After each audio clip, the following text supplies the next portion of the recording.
contiene una verdad teológica fortísima.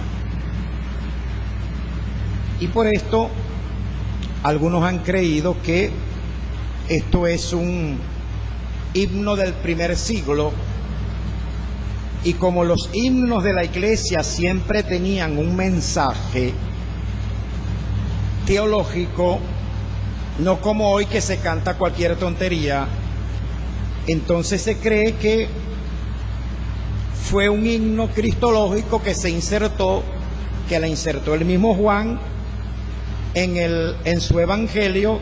Después que casi había terminado su evangelio, se fue a la introducción y colocó este himno teológico. Yo quisiera que analicemos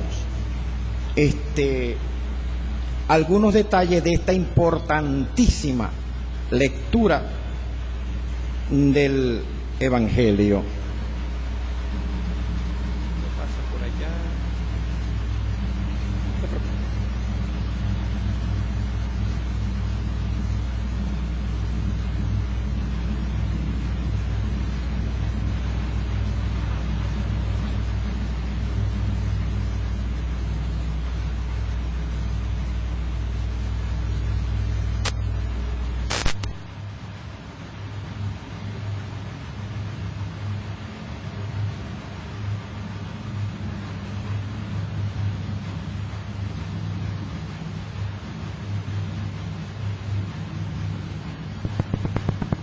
¿Aló?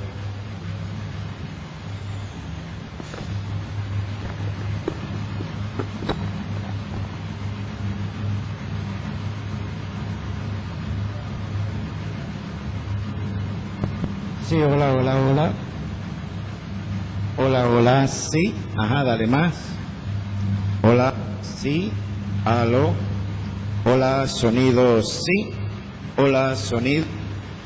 Sonido, sonido, sonido, sonido. Bien, Juan comienza diciendo que en el principio era la palabra, que la palabra existía y estaba con Dios, y que la palabra o el verbo era Dios. Luego nos relata de este verbo, nos habla de Juan el Bautista y nos dice algo que es sumamente importante, que debemos nosotros manejar bien, porque este capítulo 1, desde el versículo 1 hasta el 18, rebate todas las falsas concepciones que hay acerca de Jesucristo. El capítulo 1, del 1 al 18, es contundente en contra de las sectas falsas y de aquellas enseñanzas equivocadas que tiene muchísima gente acerca de la persona de nuestro Señor Jesucristo. Vamos a poner cuidado a ver por qué. Algunos dicen que Jesús era un hombre maravilloso, pero solamente un hombre. Otros dicen que era un gran filósofo tipo Sócrates, Platón o Aristóteles, pero que solo hasta allí llegó. Esos son algunos agnósticos, algunos intelectuales que quieren negar la divinidad de Jesucristo. Otros dicen que Jesús era aparentemente humano, que tenía como un disfraz de humanidad, pero que él nunca se hizo humano, porque lo divino no puede participar de lo humano. Es como demasiada bajeza para lo divino participar de lo humano. Esos son los llamados gnósticos, los actuales metafísicos, etcétera, quienes dicen que Jesús se disfrazó de humano, pero nunca asumió la naturaleza humana. Hay otros, son los arrianos, modernos llamados testigos de Jehová, quienes niegan la deidad de Cristo, es decir, dicen Cristo no es Dios, es más que el hombre, pero menos que Dios. Esa es la vieja doctrina de Arrio, presbítero de Alejandría, del siglo IV. Mientras que otros dicen que Jesús fue hombre, mormones, Jesús fue un hombre, pero que progresando espiritualmente se convirtió en otro Dios más de los miles de dioses que tiene la secta de los mormones. Este pasaje claramente nos dice quién es Jesucristo y rebate toda enseñanza falsa. Dice que en el principio era la palabra, y la palabra estaba con Dios, y la palabra era Dios. Y aquella palabra, dice el 14, se hizo hombre y habitó entre nosotros, y vimos su gloria como la del unigénito del Padre. Dice que en él estaba la vida, y la vida era la luz de los hombres. En él estaba la vida. Por eso él, cuando fue al muerto Lázaro, pudo decir antes de resucitarlo que él era la vida. ¿Me siguen? Porque en él estaba la vida. Muchos testificaron. Inclusive una de las razones por las que quisieron matar más rápido a Cristo fue después de la resurrección de Lázaro. Si usted lee Juan 11 y luego se va al 12, se va a dar cuenta que los fariseos, los sacerdotes y los escribas, cuando se enteraron de este gran milagro, en vez de convertirse, en vez de averiguar cómo un hombre pudo resucitar a otro hombre, lo que hicieron fue asustarse más. Hay gente que cuando ven que le van a quitar el poder, se asustan. Se asustan hasta el punto que son capaces de cualquier cosa. Hay gente que cuando ven que su poder está siendo amenazado, inventan, gritan, hacen, dan pataleos de abajo. Eso fue lo que hicieron los escribas, los sacerdotes, los fariseos, cuando se enteraron de que Jesucristo había resucitado un muerto de una manera notoria, porque él había resucitado a aquella niña. Él resucitó a aquella niña, a quien le dijo Talita Cumi, niña, a ti te digo levántate. Resucitó una niña de 12 años. O sea que el milagro contundente fue la de Lázaro, porque cuando en ese momento influyeron varias cosas. Influyó, por ejemplo, el hecho de que la familia de Lázaro era una familia muy pudiente. Oiga bien, la niña a quien le dijeron Talita Cumi era una pobrecita muchachita, cuyos padres eran unos pobretones que no tenían nada. No había mucha influencia. ¿Ve? No obstante, Jesús la resucitó. ¿Ya? Pero cuando llega a resucitar a Lázaro, que es cuando lanza aquel versículo que es un versículo de victoria y que se utiliza en cada funeral: yo soy la resurrección y la vida. Cristo es la vida. La vida misma se sustenta y se sustentaba en la persona de Cristo. Por eso dice San Juan, en él estaba la vida, y la vida era la luz de los hombres. Entonces Cristo, después de decir, yo soy la resurrección y la vida, el que cree en mí, aunque esté muerto, vivirá, porque yo mismo lo voy a resucitar en el día final, a la voz del arcángel, a la voz de la trompeta, al grito de Cristo. Todos los muertos en Cristo resucitarán primero. Él es la vida. Cuando él va a donde estaba la tumba labrada en piedra, era un mausoleo de gente sumamente adinerada y poderosa. Estaban reunidos muchos judíos. Y Jesús entonces simplemente pega el grito y dice, Lázaro, ven fuera. Y el que llevaba 4 días de muerto resucita y vuelve a la vida.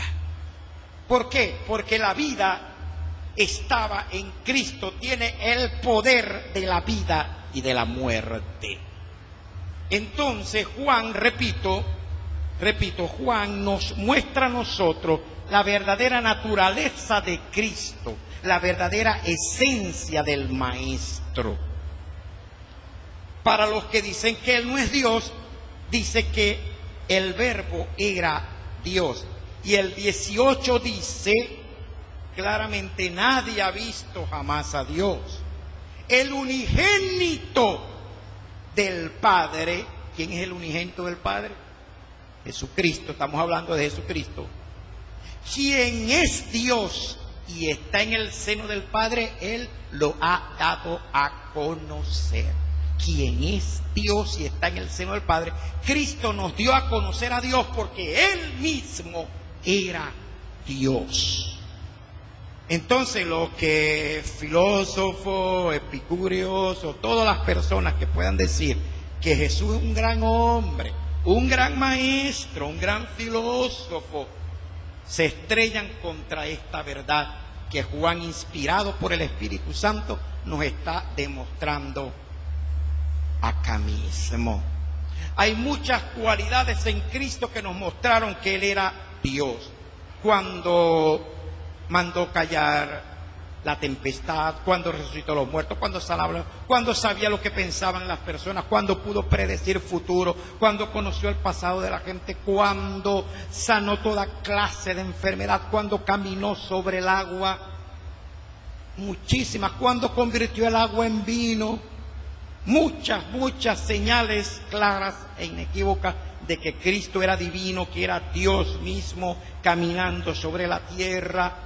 Cuando el Señor lo resucitó, demostró de que todo lo que Él había dicho era verdad y que Él era de verdad resurrección, vida. Él era el mismo Dios caminando sobre la tierra. La resurrección, la ascensión y la venida del Espíritu Santo corroboraron quién era este Dios maravilloso. Ahora, solo voy a anotar 2 o 3 puntos más para pasar a la conclusión. Dice que a lo suyo, aquí ponga cuidado los que anotan, esto es importante, a lo suyo vino y los suyos no les recibieron. Lo suyo era el mundo judío, hebreo, y los suyos eran los judíos, los hebreos, y los judíos no les recibieron. Al contrario, lo rechazaron y lo mandaron a la muerte, pero esto tenía que acontecer, ellos tenían que hacerlo. Hay gente que dicen, ay, los judíos tan malos que mataron a Cristo, pero ¿qué quiere? Esto tenía que venir a morir. Él sabía que Él lo había dicho, y cuando lo predijo y cuando le dijo a los apóstoles, Pedro, siempre de sanguíneo, salió diciendo de que no, Señor, que no te mueras nunca. ¿Y qué hizo Cristo? Lo reprendió. Si yo vine para esto, yo vine para morir, para dar mi vida en rescate de la humanidad. O sea, que está bien, nos hicieron un favor, tenían que haberlo hecho, estaba profetizado. El problema de los judíos no fue el hecho de haber enviado a Cristo al Calvario. El hecho de lo malo de los judíos fue no haber aceptado al Mesías prometido. El problema es ese, no haber aceptado al Mesías prometido. Entonces dice, pero a todos los que le recibieron, a los que creen en su nombre, les dio poder, potestad, no cualquier tontería, poder, potestad de ser convertidos en hijos e hijas de Dios. Luego, ¿cuál es el pueblo de Dios? Los que han recibido y han creído en Cristo son el pueblo de Dios, sea de la nacionalidad que sea. Aquí este capítulo rebate otra falsa doctrina que tienen muchos creyentes que dicen de que el pueblo judío es el pueblo de Dios y de que Israel, la nación impía de Israel, es el pueblo de Dios. Esta es una falsa doctrina porque pueblo de Dios es solamente aquel que Cristo es su Señor y Salvador. Pueblo de Dios es solamente la iglesia de Jesucristo. Si hay judíos, bueno, son pueblo de Dios, pero judíos convertidos a Cristo. ¿Aló? Tenemos que estar claros con eso porque esto también rebate esa falsa enseñanza. Que el pueblo de Dios es el Israel, la nación sionista de Israel. Ese es el pueblo, hay que bendecir ese pueblo. Mire, ¿de cuándo acá el pueblo de Dios está compuesto por inconversos? ¿De cuándo acá el pueblo de Dios está compuesto por gente que no cree en Dios o que no cree en Cristo, que rechazan al Mesías? Es un exabrupto teológico decir de que el pueblo de Dios son los judíos. No tiene ningún sentido. Los judíos que se han convertido a Cristo, que hay iglesias mesiánicas, hay iglesias, no unos locos que andan por allí, venezolanos, criollitos, llamándose mesiánicos y llamándose judíos. No, estoy hablando de judíos de verdad, descendientes de miles de años como judíos que se han convertido al Evangelio Ellos son el pueblo de Dios, pero se han convertido al Evangelio y Jesucristo es su Mesías. De eso tenemos que tener bien claro. En cuanto a nuestra nueva naturaleza recibida después del bautismo, o después que recibimos a Cristo, y después que comulgamos, y después, mira, aquí dice que nosotros no fuimos engendrados por voluntad de carne, ni de sangre, ni de hombre. Nuestro engendramiento no es natural, sino sobrenatural. Dice que fuimos engendrados por Dios mismo. Usted es hijo de Dios, engendrado por Dios. No por hombre, ni por una filosofía, ni por un pensamiento, ni por una idea, sino que el mismo Dios engendró en ti la nueva criatura que te hace ser hijo de Dios. Pero tenemos que avanzar. Luego dice lo que ya te leí, que el Verbo se hizo carne, habitó entre nosotros, puso su tienda junto a la nuestra. Luego dice que de su plenitud tomamos todo, y gracia sobre gracia. Luego dice que la ley por Moisés fue dada, pero la gracia y la verdad vinieron por medio de Jesucristo. Y termina el 18 diciendo que a Dios nadie lo vio jamás. No hay quien te vea y viva, decía una antigua canción. A Dios nadie le vio jamás, antes de Cristo. Pero después de Cristo muchos vieron a Dios. En la persona de Cristo muchos pudieron ver a Dios. Hermano, hoy culminamos, hoy tenemos el último domingo del año civil, vamos a llamarle así. El último domingo de el 2015, y ya el viernes es año nuevo, y ya el próximo domingo celebramos celebramos el segundo domingo de Navidad. Y yo quería hoy también hablarles del día de mañana. Pasa que el tiempo es corto y quería abarcar varias cosas. Mañana es 28 de diciembre, Día de los Santos Inocentes. Y como mañana no vamos a celebrar la Eucaristía, algunos calendarios litúrgicos han transferido el día de Juan el Apóstol para mañana, y el 29 han colocado los Santos Inocentes. Pero en términos generales, el 28 de diciembre casi siempre es el Día de los Santos Inocentes, que tocaría el día de mañana, que no vamos a tener Eucaristía. Pero el Día de los Santos Inocentes nos recuerda a todos nosotros que Dios es un Dios que ama la vida y que está en contra de la muerte. El profeta Isaías dice en uno de sus capítulos: así ha dicho el Señor, yo no quiero la muerte, ni me complazco en la muerte del que muere. No me complazco en la muerte del que muere. O sea, Dios no es un Dios de muerte. Dios es un Dios de vida. Y la iglesia verdadera tiene que ser provida, tiene que estar a favor de la vida humana. Entonces, los santos inocentes fueron aquellos niños menores de 2 años quienes fueron asesinados cruelmente por Herodes. Te repito esto: toda persona que está en el poder y amenazan su poder puede hacer cualquier locura. Fíjate, Herodes, llegaron unos sabios de Oriente diciendo que había nacido el rey de los judíos, y Herodes Idumeo se creía el rey de los judíos, aunque los judíos lo rechazaban porque era Idumeo, pero él se creía judío, y él creía que en Palestina el rey de los judíos era él, Herodes. El poder envanece, el poder político envanece a muchos, envanece a tal punto que mira lo que pasó con Herodes. Llegaron unos sabios diciendo, ¿dónde ha nacido el rey de los judíos? Ay, y él sintió que su poder fue amenazado.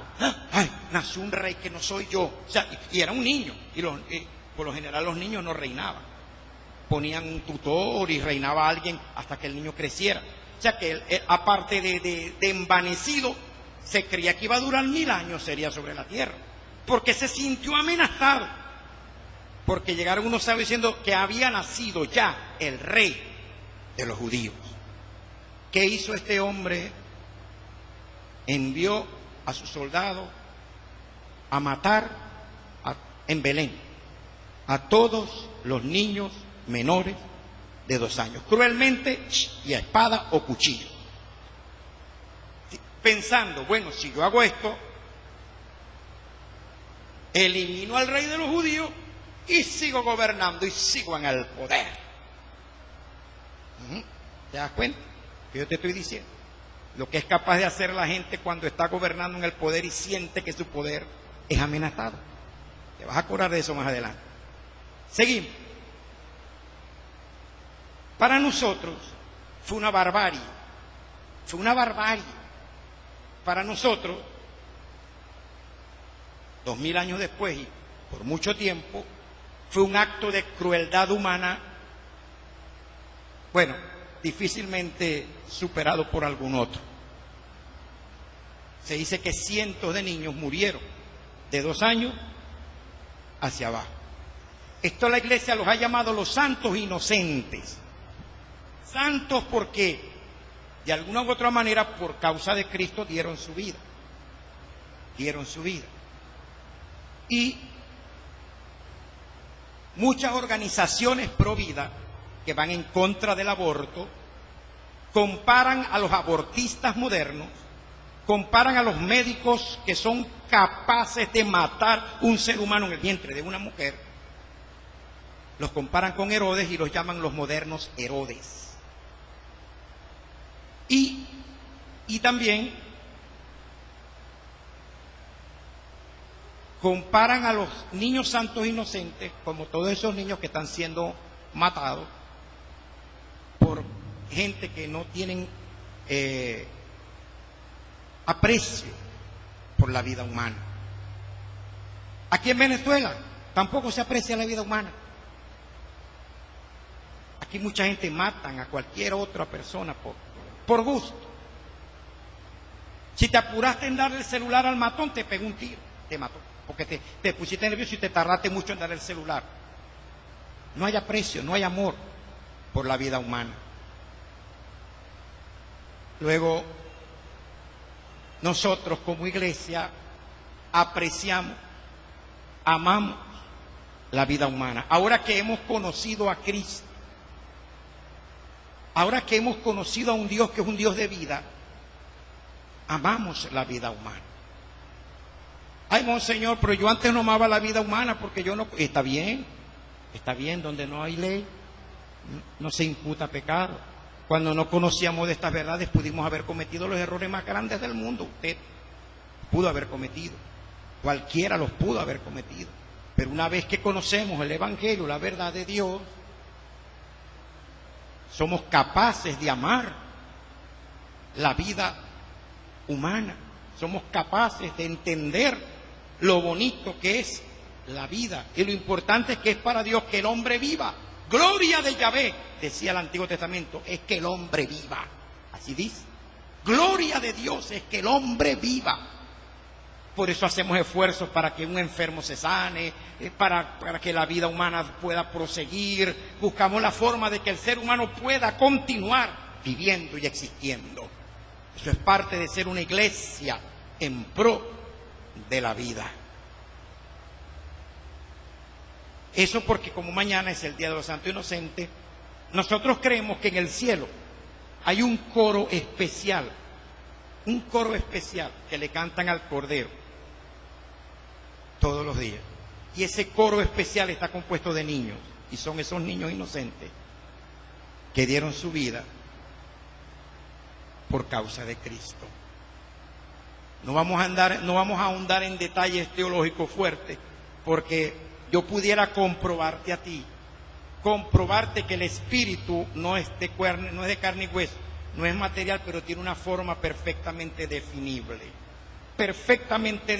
muy parecida a lo que tenemos acá. Puedo comprobártelo cuando Jesús conversaba con Moisés y Elías y que Pedro, Santiago y Juan distinguieron que estaba hablando no con un mito, no como alguna gente que creen que el espíritu es como un humito que anda por allí, o como el fantasmita Casper. No, espérate. Eso no es absolutamente correcto, eso es falso. El espíritu humano está formado, tiene una forma claramente parecida y que puede distinguirse al punto que el mismo Samuel, primera de Samuel capítulo 28, el mismo Samuel volvió del mundo espiritual a hablar ¿con quién? Con Saúl, para decirle: Saúl, ¿hasta dónde has llegado tú? El mismo Samuel volvió de la muerte y todo el mundo le vio su forma corpórea, aunque no física, sino espiritual, cuarta dimensión. No puedo andar porque el tiempo se me fue. Pero estos niños, retomando lo que estaba hablando, estos niños, usted léase primera de Samuel 28 en su casa, el capítulo completo, y se va a dar cuenta de lo que le estoy hablando. Anótelo, primera de Samuel 28. Pero estos niños deben estar en el trono del Cordero alabando, y son una categoría especial de espíritu que están en el cielo, en el mundo espiritual, los santos inocentes. Culmino con esto. Luego estamos ya finalizando el 2015, estamos ya pues terminando un año, el viernes es primero, y yo quisiera invitarles de una manera especial para el círculo de oración del miércoles, que es el último círculo de oración del 2015, para que cerremos con broche de oro y en buena oración, cerremos este año para dar la bienvenida al nuevo año, para dar la bienvenida al 2016, con fe, con esperanza, con mucha esperanza. Le vamos a dar la bienvenida a ese año. Mucha esperanza en Dios de que Él va a bendecir su pueblo y va a cumplir sus propósitos en todos nosotros, y que tendremos un año mejor. Hay muchos que vaticinan cosas malas por allí. Hay muchos profetas del desastre que están hablando de que va a ser peor, que tal, que cual. Yo no lo acepto, no lo creo, ni lo espero así, sino que tengo mi confianza y mi esperanza puesta en un Dios que no nos va a olvidar a nosotros los venezolanos. El Señor no nos va a olvidar. Y cuando se cierra un año,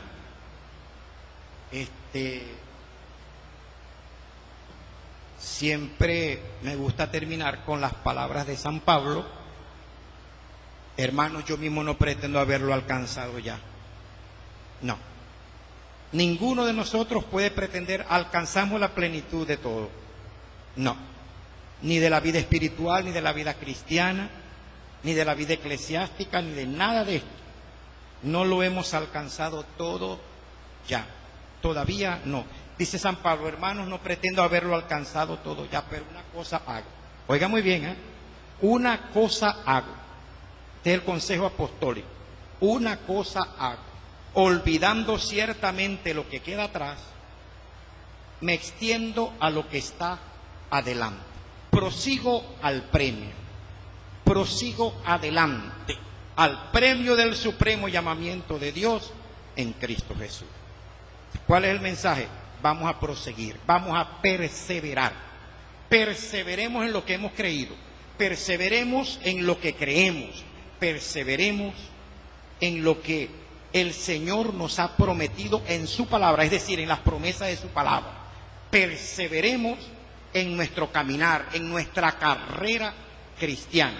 Pudo haber desaciertos, dificultades, faltas, pudo haber enfermedad, pudo haber cualquier cosa que nos quiso detener en nuestro camino, en nuestra carrera cristiana, pero la idea es perseverar. Prosigo al blanco.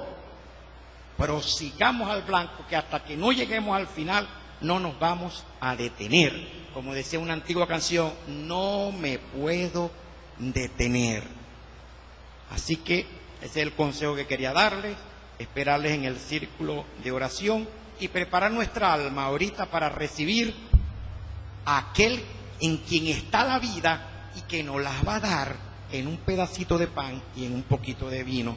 Nos va a dar la vida misma de Dios, el Zoe de Dios nos es dado en cada Eucaristía.